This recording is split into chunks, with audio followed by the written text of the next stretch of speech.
What's up, you guys? So, RHOP is back, and I'm back with some hot tea about Ashley Darby, Darby's Barbie, turning the new girl, NECA, against Wendy on this season of The Real Housewives of Potomac.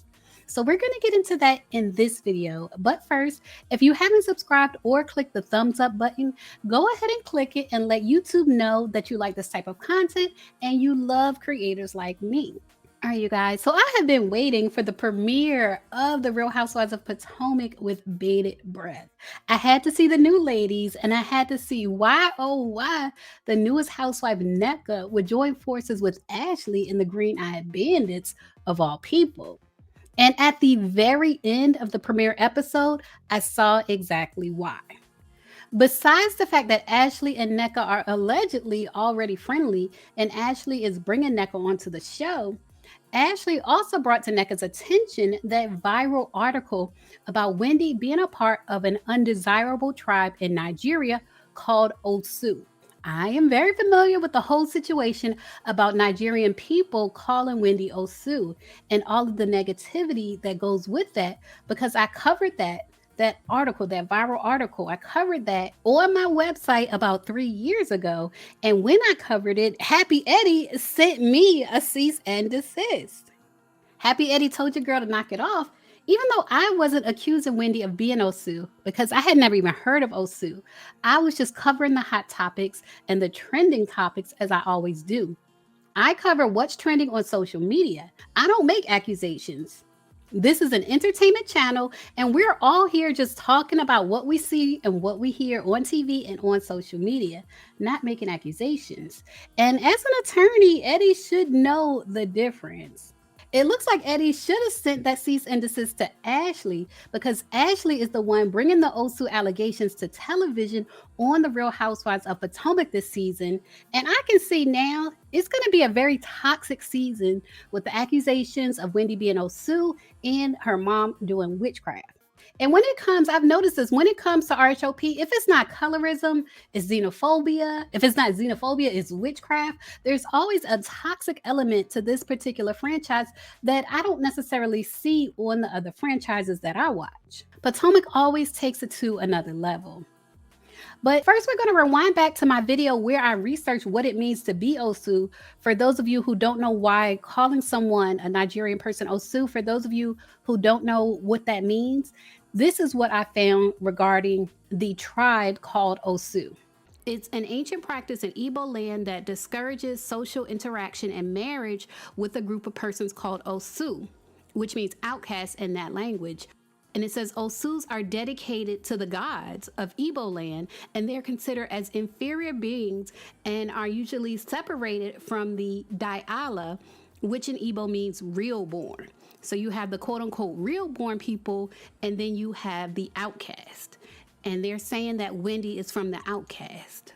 It goes on to say the Osus are treated as inferior persons to the class of the Diala people, the people who are quote unquote real born. And the Osus are made to live in shrines or marketplaces and are objected when seeking a romantic, marital, or often congenial relationship outside of their caste. It's believed that they bring calamity upon society, and this form of maltreatment and punishment have prompted the Osus, the outcast people, to flee to other countries for survival. All right, you guys. So after I made that video and explained what Osu is and how there was this article going around saying that Wendy was from that tribe, I received a cease and desist letter in my inbox, and it said basically Wendy is not Osu, and it explained the reasons why. It says, number one, Dr. Osefo is not of the Osu bloodline. I believe they mean Wendy by that. Dr. Wendy Osefo is not of the Osu bloodline. Osu people reside in Imo State. Wendy's mom is from Anambra State. Further, Wendy's father is not Osu. A background search, which is customary in Igbo tradition, was done before Wendy's older sister got married to a man from UI. This customary background check was done by Kingsman to rule out if the intended bride or groom is Osu, has mental illness, etc. This customary background search has to be completed before a dowry is paid. The search found no linkage to Osu bloodline.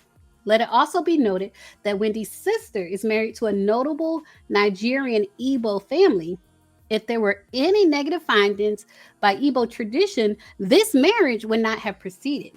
Please note, this customary background search was done on both the paternal and maternal side. Finally, Eddie's sisters, his two sisters, are extremely angry and vindictive people who have made it their mission to spread lies and false claims about Wendy and her family's heritage since Wendy married Eddie in 2011. Based on these verifiable facts, we are demanding that you, one, immediately retract your article, because this was for an article on my website, two, issue a written apology. This is like a joke.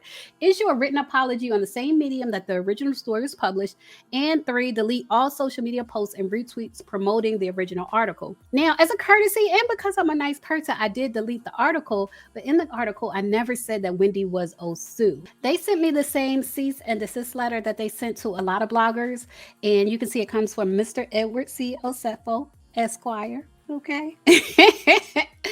And it basically repeats the information in the email, but the cease and desist was really unnecessary. The email would have cleared everything up. The cease and desist was unnecessary, especially for someone who is not making allegations. Like, are you going to send cease and desist? Like, if E! News reported on this, are you going to send a cease and desist to E! News? Like, that's not the way it works. That's not the way any of this works. In any case, and as some of you may know, I ordered and read Wendy's book last year. I actually ordered a special signed copy of her book because I love to read and I love to read people's memoirs. And I really wish I could have shared with you all more about Wendy and Wendy's mom and why people say the things they do about Wendy's mom in particular. But, Wendy and Eddie really rubbed me the wrong way by sending me that cease and desist when I didn't make any allegations about Wendy in the first place. And I feel like Wendy would have more support from other bloggers too if she didn't start off her time on the show by sending people legal threats. And it's not how you treat people who are not treating you badly. And in any case, now she still has to face those same allegations that they sent me a cease and desist for, me and a couple other bloggers. She still has to face those allegations, but this time on television because Ashley is bringing it to television. So I wonder if they're going to threaten legal action against Ashley. But anyway, leave a comment and let me know what you thought about the first episode of The Real Housewives of Potomac. And let me know what you think about them bringing these allegations of witchcraft and being Osu. What do you think about them bringing these allegations to the show on The Real Housewives of Potomac? Leave a comment and share your thoughts. As always, thanks for watching.